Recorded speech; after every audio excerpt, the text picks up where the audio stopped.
యెషయా గ్రంథము 38వ అధ్యాయము, యెషయా గ్రంథం 38వ అధ్యాయము మొదటి వచనం. యెషయా గ్రంథము 38వ అధ్యాయము మొదటి వచనం. ఆ దినములలో హిజ్కియాకు మరణకరమైన రోగము కలుగగా ప్రవక్తయు ఆమోజు కుమారుడునైన యెషయా అతని యొద్దకు వచ్చి నీవు మరణమవుచున్నావు, బ్రతుకవు గనుక నీవు నీ ఇల్లు చక్కబెట్టుకొనుమని యెహోవా సెలవిస్తున్నాడని చెప్పగా సడన్ గా ఒక షాకింగ్ న్యూస్. చాలా స్మూత్ గా వెళ్తుందండి. Everything was good. మంచి లైఫ్. దేవునితో నడుస్తూ ఉన్నాడు, జయములు పొందుతూ ఉన్నాడు, మంచి పేరు తెచ్చుకున్నాడు దేవుని దృష్టిలో. అంత సాఫీగా సాగుతుంది అనుకున్న సమయంలో సడన్ గా ఒక షాకింగ్ న్యూస్ వచ్చింది హిజ్కియాకు. అదేంటంటే, నీవు మరణం కాబోతున్నావు, నీ ఇల్లు చక్కబెట్టుకో. ఈ రోజుల్లో లాగా ల్యాబ్స్ లేవు. ఆ రోజుల్లో హిజ్కియా వెళ్ళి హెల్త్ చెకప్ చేయించుకొని డాక్టర్ దగ్గరికి వెళ్ళి నేను ఇంకెంతకాలం బ్రతుకుతానయ్యా అని చెప్పించుకోవడానికి ల్యాబ్స్ లేవు, లేకపోతే డాక్టర్స్ కాదు. దేవుడు తన ప్రవక్తను పంపించి, యెషయాను పంపించి హిజ్కియాకి మాట చెప్పిస్తున్నాడు. Hezekiah, I have a very bad news for you, you're going to die. ఆ సమయంలో హిజ్కియా ఏం చేశాడంటే, చూడండి 2వ వచనం. అతడు తన ముఖమును గోడ తట్టు తిప్పుకొని యెహోవా యథార్థ హృదయుడనై సత్యముతో నీ సన్నిధిని నేనెట్లు నడుచుకొంటినో నీ దృష్టికి అనుకూలముగా సమస్తమును నేనెట్లు జరిగించి తినో కృపతో జ్ఞాపకం చేసుకొనుమని హిజ్కియా కన్నీళ్లు విడుచుచు యెహోవాను ప్రార్థింపగా. హిజ్కియా దేవునికి జ్ఞాపకం చేస్తున్నాడండి. కొన్నిసార్లు మనం ఎవరికైనా సహాయం చేసి చాలా కాలం అయిపోయాక మళ్ళీ వాళ్ళ సహాయం కొరకు వెళ్ళాల్సి వస్తే, ఒకవేళ వాళ్ళకి వెళ్ళి గుర్తు చేస్తాం ఏమనంటే, ఒకప్పుడు నేను మీకు సహాయం చేశాను కదా, ఒకసారి అది గుర్తు చేసుకొని ఇప్పుడు నేను అవసరంలో ఉన్నాను, నాకు హెల్ప్ చేయండి అని కొన్నిసార్లు గతంలో మనము ఎవరికైనా సహాయం చేస్తుంటే అది వెళ్ళి మనం రిమైండ్ చేస్తాం. ఇక్కడ హిజ్కియా దేవుని ఎదుటకు వెళ్ళి ఏం రిమైండ్ చేస్తున్నాడంటే, నీ ఎదుట నేను ఎలా నడిచానో ఒక్కసారి జ్ఞాపకము నీకు నాకు దేవుని ఎదుటకు వెళ్ళి చెప్పడానికి ఏమైనా ఉందండి? దేవుని సన్నిధిలో వెళ్ళి మొరపెట్టుకోవడానికి, దేవా నేను నీ ఎదుట ఎలా నడిచాను, నీ కొరకు నేను ఎలాంటి కార్యాలు చేశాను, నిన్ను ఎలా నేను హత్తుకొని జీవించాను, నీ ఎదుట నమ్మకంగా ఎలా బ్రతికాను, నీ కొరకు నమ్మకంగా ఎలా సాగాను, యథార్థతను ఎలా నేను కలిగి ఉన్నాను, ఒక్కసారి జ్ఞాపకం చేసుకో అయ్యా అని చెప్పడానికి మన దగ్గర ఒకవేళ మంచి సాక్ష్యం ఉంటే దేవునికి మహిమ. హల్లెలూయా. ఒకవేళ లేకపోతే కలిగి ఉండడానికి ప్రయాసపడదాం. హిజ్కియా దేవుని సన్నిధిలో అంటున్నాడు, నీ ఎదుట నేను ఎలా బ్రతికానో ఒక్కసారి నువ్వు జ్ఞాపకము చేసుకో అని కన్నీళ్లు విడుచుచు. 3వ వచనం, కన్నీళ్లు విడుచుచు యెహోవాను ప్రార్థింపగా. రాజు కన్నీళ్లు విడుస్తాడా? అసలు పురుషులు ఏడుస్తారా? పురుషులు ఎప్పుడైనా ఏడుస్తారండి? స్త్రీలే ఏడవరు చాలాసార్లు. లేదు, స్త్రీలు చాలా ఏడుస్తారు కదా. స్త్రీలు చాలా ఎమోషనల్, స్త్రీలు చాలా ఏడుస్తారు. పురుషులు ఏడవరు. పురుషులు ఏడ్చినా కనబడకుండా ఏడుస్తారేమో మేబీ. పురుషులు they like to be very strong. స్త్రీలు ఏడుస్తావు అంటే చికాకు పడతాం. ఊరికే ఏడుస్తావేంటి నువ్వు? ఊరికే ఏడుస్తావేంటి? పురుషులకు అంత త్వరగా ఏడుపు రాదండి. కానీ హిజ్కియా గుండె పగిలిపోయింది. ఇప్పుడు పగిలిపోయిన స్థితిలో, విరిగిపోయిన స్థితిలో, నిస్సహాయ స్థితిలో, ఇప్పటి వరకు నేను కెరియర్గా ప్రొఫెషనల్ వైజ్ చాలా జయాలు చూశానయ్యా, but my life is at stake. ఇప్పుడు నా ప్రాణం పోతుంది. దేవా నువ్వు తప్ప నాకు దిక్కెవరు? రాజు, కానీ రాజాది రాజు దగ్గర గుండె పగిలిన స్థితిలో ఏడుస్తూ ఉన్నాడండి. నీ జీవితంలో కూడా ఒకవేళ ఇంకా నేను ఏం చేయలేను, no way to go, dead end వచ్చేసింది నా లైఫ్లో, రాక్ బాటమ్ హిట్ చేశా, ఇంక నాకు ఏం లేదు, వేరే మార్గమే లేదు అన్న స్థితి వస్తే నీవు నేను చేయాల్సింది ఏంటంటే దేవుని దగ్గరికి వెళ్ళి కన్నీటి ప్రార్థన చాలా గొప్ప ప్రార్థన అండి. హల్లెలూయా. దాని విలువ నీకు తెలిస్తే కన్నీటితో నువ్వు ప్రార్థించడం నేర్చుకో. కన్నీటి ప్రార్థన ఊరికే రాదు. కన్నీటి ప్రార్థన విరిగి నలిగిన హృదయంలో నుండి వస్తుంది, ఊరికే రాదండి. భర్త తిడితే ఊరికే వస్తాయి కన్నీళ్ళు, ఎవరైనా ఏమన్నా అంటే ఊరికే కన్నీళ్ళు వస్తాయేమో, కానీ ప్రార్థనలో కన్నీళ్ళు ఎప్పుడు వస్తాయంటే విరిగి నలిగిన హృదయంలో నుంచే వస్తాయి కన్నీళ్ళు. హిస్కియా వాజ్ బ్రోకెన్, విరిగిపోయిన స్థితిలో ఉన్నాడు. తన ప్రాణం పోతుంది, మరణ శాసనం, డెత్ స్టేట్మెంట్ కూడా వచ్చేసింది తన జీవితంలో. దేవుని సన్నిధిలో కన్నీళ్లు విడిచుచు ప్రార్థన చేస్తే వెంటనే డెత్ న్యూస్ ఎలా అయితే వచ్చిందో మళ్ళీ దేవుడు వెంటనే ఇంకొక శుభవార్త పంపించారు. చూడండి 4వ వచనం, యెహోవా వాక్కు యెషయాకు ప్రత్యక్షమై ఇలాగు సెలవిచ్చెను, నీవు తిరిగి హిజ్కియా యొద్దకు పోయి అతనితో ఇట్లనుము, నీ పితరుడైన దావీదునకు దేవుడైన యెహోవా నీకు సెలవిచ్చినదేమనగా, నీవు కన్నీళ్లు విడిచుట చూచితిని, నీ ప్రార్థన నేను అంగీకరించి ఉన్నాను. చాలండి, నీ ప్రార్థన విన్నాను అని చెప్పొచ్చు కదండి దేవుడు. హిజ్కియా నీ ప్రార్థన విన్నానయ్యా అని చెప్పించచ్చుగా. దేవుడు పంపించిన సమాచారంలో ఎంత క్లారిటీ ఉందో ఒకసారి చూడండి. ఈ ప్రపంచంలో అత్యంత కాస్ట్లీ లిక్విడ్ ఏంటో తెలుసా? మర్క్యూరియో, పర్ఫ్యూమ్సో ఇవి కాదండి. The most expensive liquid in the world is tears.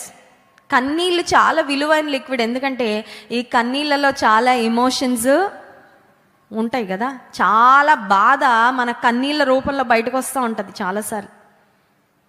ఇప్పుడు హిజ్కియా దేవుని సన్నిధిలో కన్నీళ్లు విడిస్తే దేవుడు అంటున్నాడు, I have seen your tears. అది దేవుడు చెప్పాల్సిన అవసరం లేదండి. నీ కన్నీళ్ళు కూడా చూశానని చెప్పాలా?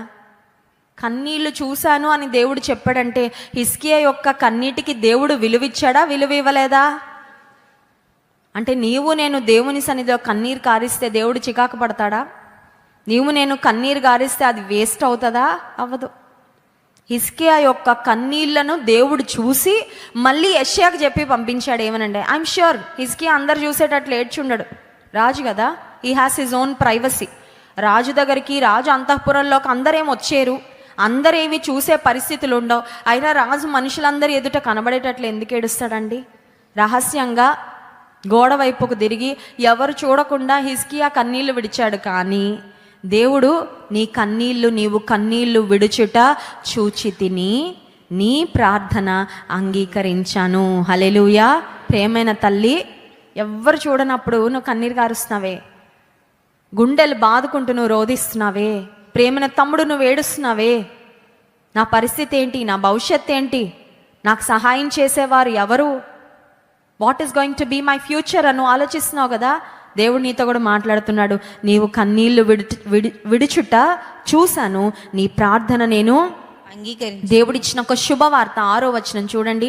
ఇంకా 15 సంవత్సరములు ఆయుష్యము నీకు ఇచ్చేదను, మరియు ఈ పట్టణమును నేను కాపాడుచు నిన్నును ఈ పట్టణమును అష్షూరు రాజు చేతిలో పడకుండా విడిపించెదను. హల్లెలూయా. ఒక్క రోజు ఆయుష్ పెంచడానికి ఎంత డబ్బు ఖర్చు పెట్టాలి చెప్పండి మీరు? ఒక్క రోజు ఆయుష్. వెంటిలేటర్ మీద ఉన్న వాళ్ళు, బంధువులు వెంటిలేటర్ మీద ఉంటే, ఫ్యామిలీ మెంబర్స్ వెంటిలేటర్ మీద ఉంటే, ఆ బయట ఉన్న వాళ్ళ గుండెలు ఎలా ఉంటాయి తెలుసా అండి? ఎప్పుడు ఏ వార్త, అమ్మో వినకూడని వార్త ఏది వినకూడదు అని బయట అలా అరచేతిలో పెట్టుకొని గుండెను అలా కాచుకొని ఉంటారు. మా నాన్న ఆయుష్ పొడిగించండి, నా తల్లి ఆయుష్ పొడిగించండి, నా భర్త ఆయుష్ పొడిగించండి, నా బిడ్డల ఆయుష్ పొడిగించండి అని హాస్పిటల్లో బయట రోదన చెందుతున్న వాళ్ళకి తెలిసి ఏమనంటే, ఎంత డబ్బు పోసినా ఆయుష్ను ఒక్క రోజు కూడా డాక్టర్లు ప్రయత్నం అయితే చేస్తారు కానీ అన్ని సంతకాలు పెట్టించుకుంటారు. ఎందుకు? చనిపోగానే అందరు వెళ్ళి పడతారు కదా డాక్టర్ల మీద, మీరే చంపేశారంటారు. పాపం వాళ్ళు ఏం చేయరు, వాళ్ళు ప్రయత్నం చేస్తారు, చాలా కష్టపడతారు డాక్టర్స్.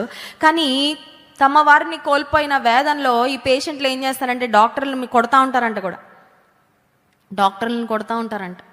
నాకు తెలిసిన కొంతమంది డాక్టర్స్ చెప్తా ఉంటారు, మాది ఎలాంటి ప్రొఫెషన్ అంటే అండి, బాగు చేస్తే దేవుడండి అని 2 చేతులైతే దండం పెడతారండి.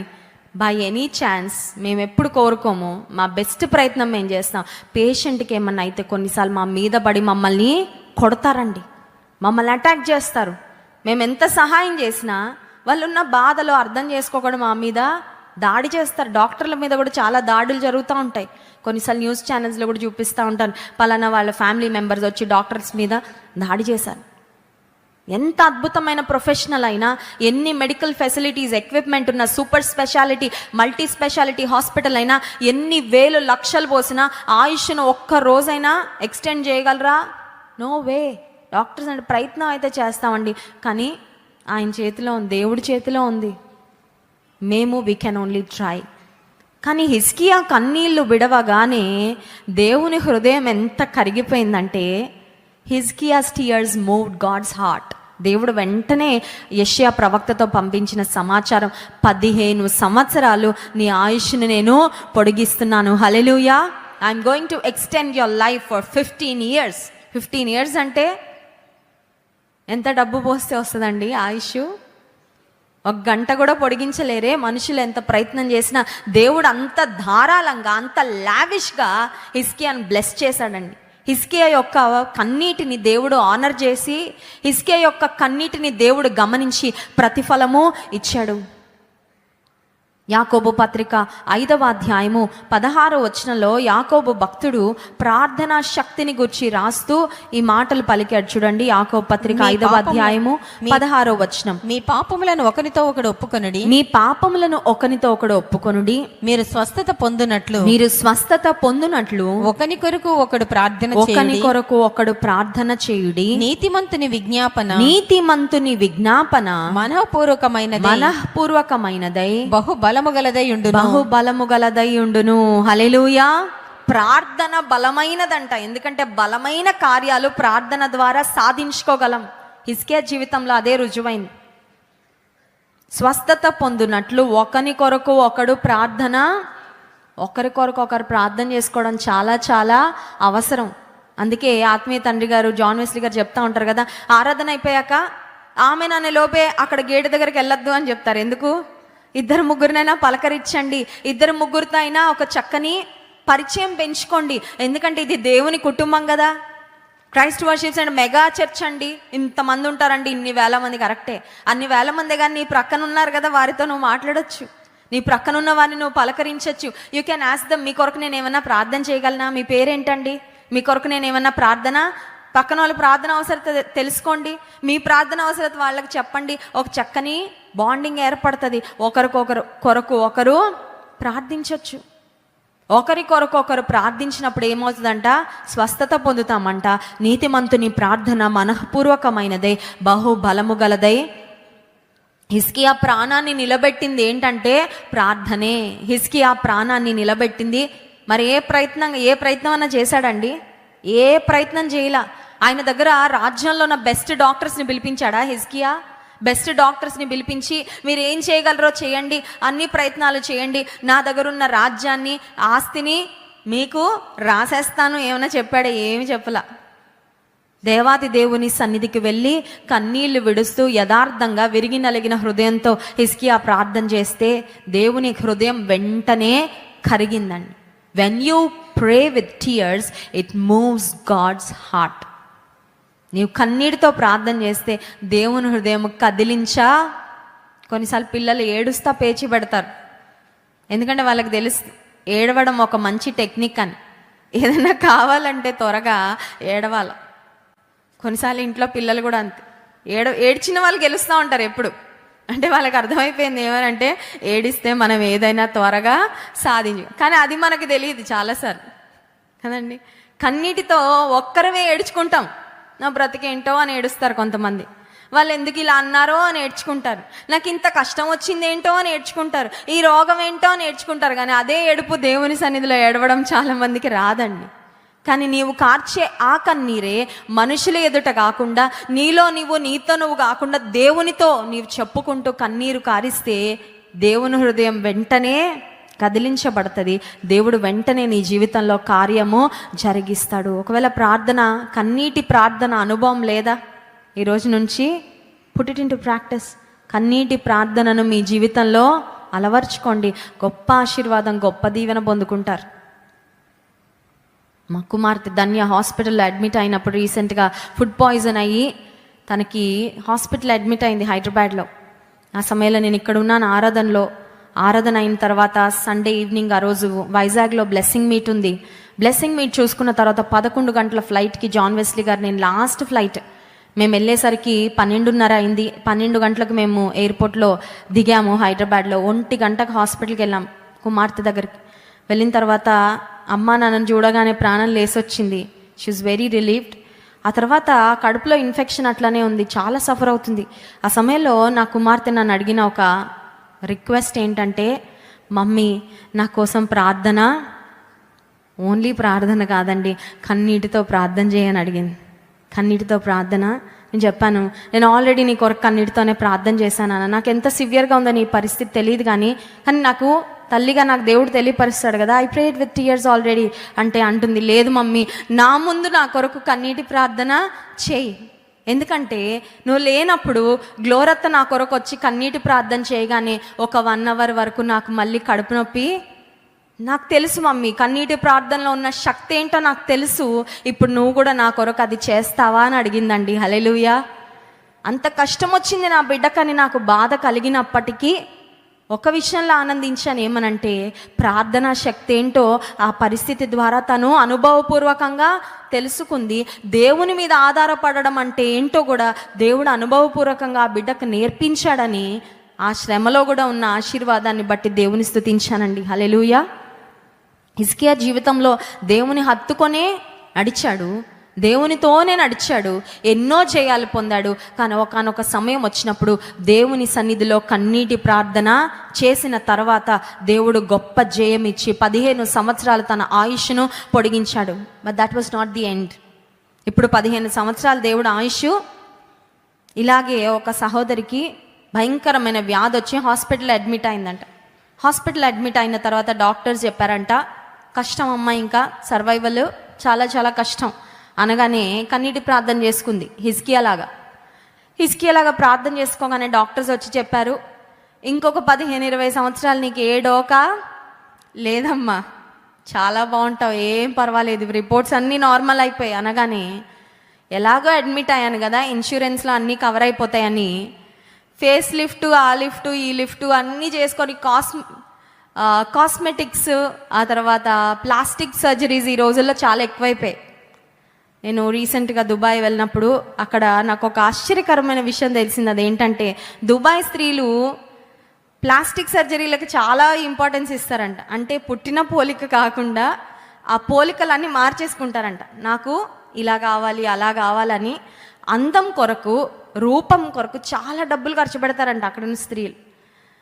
అయితే ఈవిడ ఎలాగో హాస్పిటల్ అడ్మిట్ అయ్యాను, ఇంకో 20 సంవత్సరాల వరకు ఎలాంటి డోకా లేదని డాక్టర్ చెప్పారు కాబట్టి అన్ని రకాల ట్రీట్మెంట్లు చేయించేసుకుందామని ట్రీట్మెంట్లు అన్నీ చేయించుకుంది. కానీ ఈలోపు ఆమె చేసుకున్న ప్రార్థనలో దేవుడు ఆమెకి ఏం చెప్పాడంటే, నీకు ఆయుష్ పొడిగిస్తున్నాను, హిజ్కియాలాగా నీ ఆయుష్ను పొడిగిస్తున్నానని దేవుడు వాగ్దానం చేశాడు. ఇంకా దేవుడు వాగ్దానం ఇచ్చాడంటే మనకి ఎంత కాన్ఫిడెన్స్ వస్తుందండి, చాలా కాన్ఫిడెన్స్.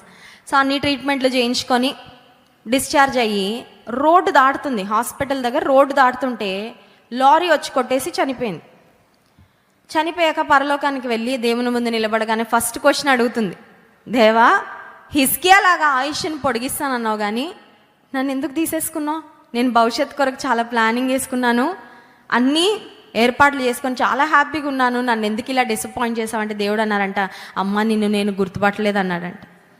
ఏంటంట, ఆమె అన్నీ మొహం అన్నీ మార్చేసుకుంది కదా పాపము. ఆమెకి ఎంత వయసు, 50 ఏమో మరి, 25 సంవత్సరాలలాగా అన్నీ ట్రీట్మెంట్లు తీసుకునేసరికి దేవుడు అన్నాడంట, I'm so sorry my daughter, I couldn't recognise.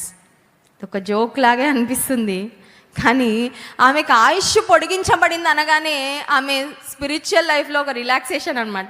అర్థమవుతుందండి? నీకు ఏ డోకా లేదనగానే ఎలా అంటే అలా బతికేయచ్చులే, మళ్ళీ రేపు వెళ్ళిపోతావు అనగానే అప్పుడు ఏం చేయాలా, గట్టిగా పట్టేసుకొని దేవుణ్ణి ప్రార్థన. కొంతమంది భక్తి ఇలా లేదండి, సిలువ మీద దొంగలాగా ఆ ఛాన్స్ ఇవ్వయ్యా, నాకు ఇంకే కోరికలు లేవు, కానీ సిలువ మీద ఆఖరి క్షణంలో రక్షణ పొందిన దొంగలాగా అలాంటి అవకాశం ఇవ్వే. లోకంలో ఉన్నంత వరకు ఎంజాయ్ చేసేస్తా, ఇష్టానుసారంగా బ్రతికేస్తా, లాస్ట్ మినిట్లో మాత్రం ఛాన్స్ ఇవ్వకుండా మాత్రం నరకానికి పంపించకు. హిజ్కియా జీవితంలో దేవుడు ఆయుష్ను పొడిగించిన తర్వాత సంథింగ్ హ్యాపెండ్. చూడండి, యెషయా గ్రంథము 39వ అధ్యాయము 1వ వచనం.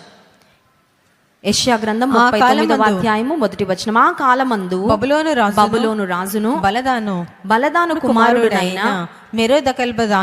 మెరోదకల్బదాను హిజ్కియా రోగి అయి బాగుపడిన సంగతిని విని పత్రికలను పత్రికలను కానుకను అతని యొద్దకు పంపగా అతని యొద్దకు పంపగా హిజ్కియా దూతలు వచ్చిన మాట విని హిజ్కియా దూతలు వచ్చిన మాట విని వారిని లోపలికి రప్పించి తన ఇంటనేమి రాజ్యమందేమి కలిగిన సమస్త వస్తువులలో దేనిని మరుగు చేయక తన పదార్థములు గల కొట్టును వెండి బంగారములను గంధవర్గములను పరిమళ తైలమును ఆయుధశాలను తన పదార్థములలో ఉన్న సమస్తమును వారికి చూపించెను. పక్కనున్న బబులోను రాజుకి ఈ విషయం వినబడిందంటే ఏమనంటే అసలు చనిపోవాలి, కానీ ఈలోపు అతని దేవుడు అతన్ని బ్రతికించాడు. సో అతనికి ఆరోగ్యం ఇప్పుడు బాగుపడింది, ఒక మరణకరమైన వ్యాధి వచ్చింది, డెడ్లీ డిసీజ్ వచ్చింది అని. చూడండి, మనకన్నా మన శత్రువులకు ముందు తెలిసిపోతూ ఉంటాయి మన జీవితంలో ఏదన్నా దుర్వార్తలు ఉంటాయి, ఎందుకంటే వాళ్ళు బాగా ఆనందిస్తారు కదా. ఇప్పుడు ఇశ్రాయేలీ రాజుగా ఉన్నాడు, మరణకరమైన వార్త రాగానే I'm sure the Babylonian king celebrated maybe. ఆహా, మా పొరుగు రాజుకి ఇలా అయిపోతుందంట, రోగం వచ్చిందంట, అలా అయిపోతున్నాడు, ఇలా అయిపోతున్నాడు అని బహుశా ఆనందించడేమో. కానీ వెంటనే బాగుపడ్డాడని సమాచారం రాగానే ఈ రాజు ఏం చేశాడంటే తన దగ్గర ఉన్న దూతలను పంపించి కొన్ని కానుకలు, కొన్ని గిఫ్ట్స్ పంపించాడు. ఆ దూతలు కొన్ని గిఫ్ట్స్ తీసుకొని రాగానే మరణకరమైన రోగముతో ఉన్న హిజ్కియా అప్పుడే బాగుపడి దేవుడు ఇంకా 15 సంవత్సరాల ఆయుష్ ఇస్తాను అనగానే అతను నోరు తెరిచినా, తను ఆలోచించినా తన హృదయంలో ఒకటే ఆలోచన ఉండాలి, అదేంటంటే ఎవరు వచ్చినా వారికి నేను సాక్ష్యము అవునా కదండి. దేవుడు ఇంత కార్యం చేశాడు కాబట్టి ఎవరు నా దగ్గరకు వచ్చినా నేను ఖచ్చితంగా సాక్ష్యము ఇస్తాను, నేను ఖచ్చితంగా దేవుడు నా పట్ల చేసిన కార్యాన్ని గురించి వివరిస్తాను, నేను దేవుని స్తుతిస్తాను అనుకోవాలి.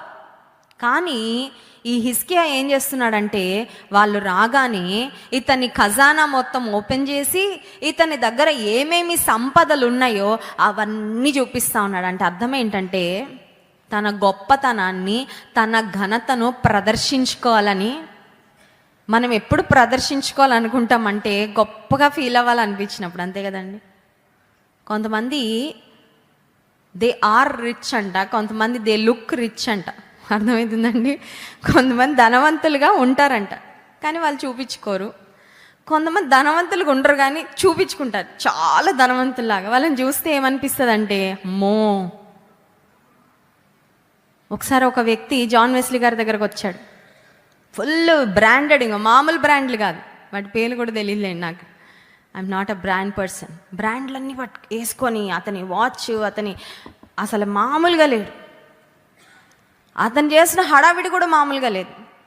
ఇంతకీ అతను ఎవరంటే ఒక ప్యూన్ అంట. ఏంటి, అతనికి వచ్చే జీతం తక్కువే, అతని వెనకాల కుటుంబం ఉంది. అంత డబ్బు ఆ పైన వాటికి ఖర్చు చేయడం కంటే కుటుంబం కొరకు అతను వాడుకోవచ్చు యాక్చువల్గా. But he likes to look rich, maybe because he wants to feel great కదా. ఇతరులు నా వస్తువులను బట్టి లేకపోతే నేను వేసుకునే వాటిని బట్టి నన్ను గణపరచాలని ఒక ఆలోచన అయిండొచ్చు.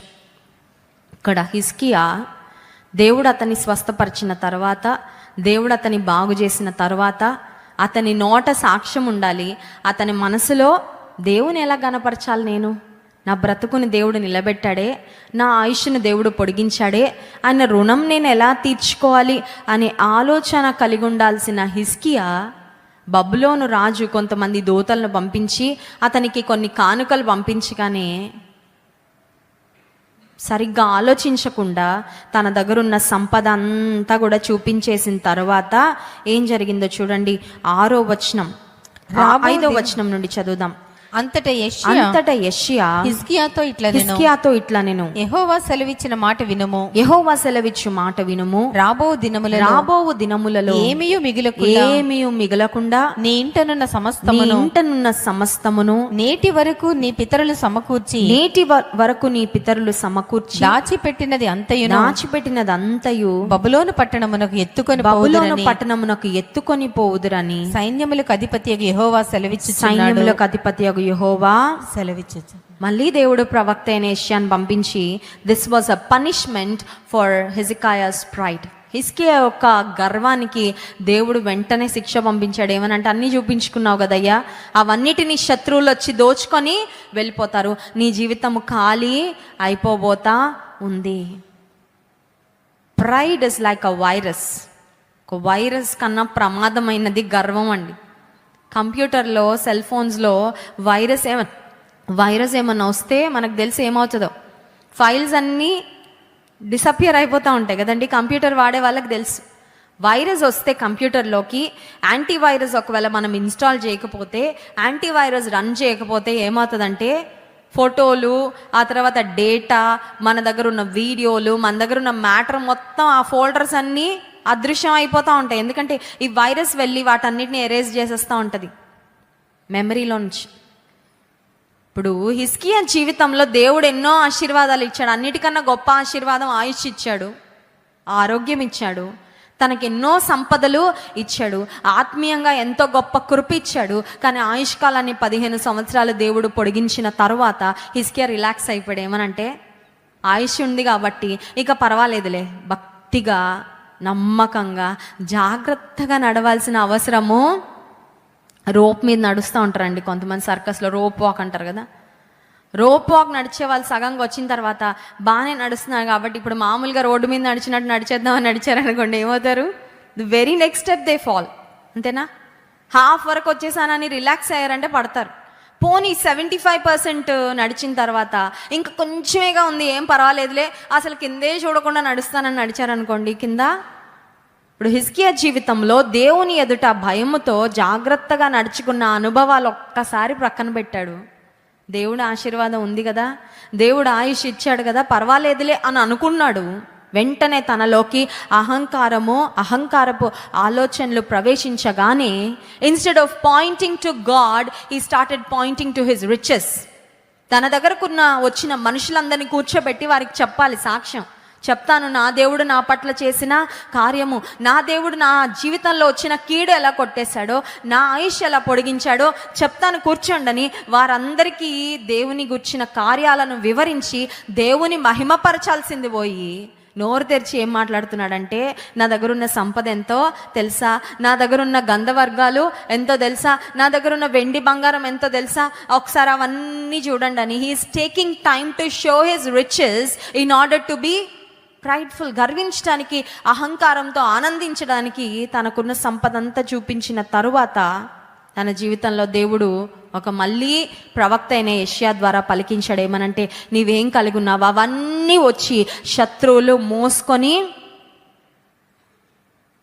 అందుకే కార్యారంభము కంటే కార్యాంతము మేలు అనే మాట బైబిల్ గ్రంథంలో మనం చూస్తాం. The end of something is greater than the beginning.